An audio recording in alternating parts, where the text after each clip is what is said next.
Welcome back to Sunday Live Show, and thank you so much guys for tuning in. Well guys, I'm back again with the Mzansi Reality TV show, and guys, hayibo siphuma kuthando nesithembu.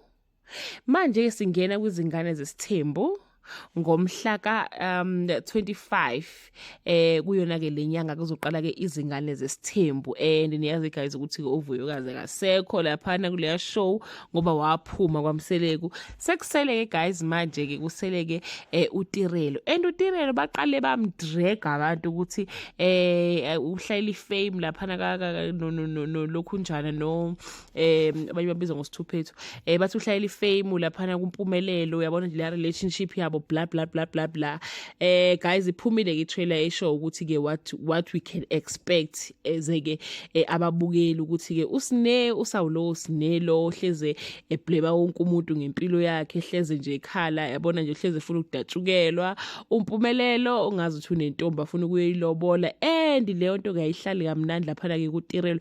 Abanye ke they are pulling the card yokuthi ke uyayibona into yahambisa uvuyokazi kwakuyona yona leyo, and wena wawuhleka as if into ke eright yenziwa ke umpumelelo. So ke omunye ke ucommentile guys wathi uMiss Kale or uTirelo is with umpumelelo just to prove a point, otherwise ngumoya qha.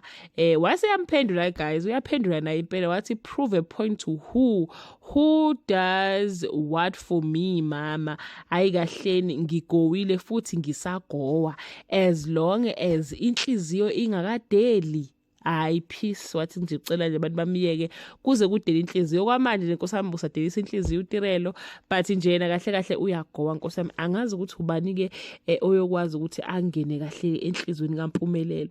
Niyakhumbula guys kade kune kwakune 50th birthday kaBaba uMseleku, there was a lady eyihamba ke noMpumelelo, and kwakune namahemhemu ka athi ke uyena ke ugirlfriend lo kaMpumelelo ozogowisa ke oTirelo. Asazi bakithi ukuthi uTirelo uyophuma yini, kodwa ke sengathi angaphuma ke esanengane eyodwa ngoba cha okavuyokazi kwabanzima impela ephume senengane eziwu2 kodwa uthando dolo lo bethi bazothatha umuntu azoba number 1. Yabona nje kuyaphithizela ngempela.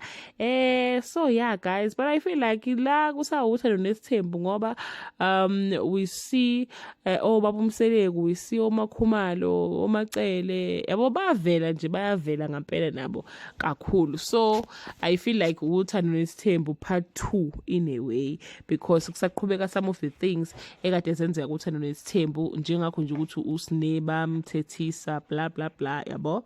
So yeah guys, that brings us to the end of this video. Do leave your comment below and share your opinion ngama expectations zakho wena kule season ke yeingane zesithembu. Mhlambe sizobe siboneke nentombi ke mhlambe kalwandle, yabo.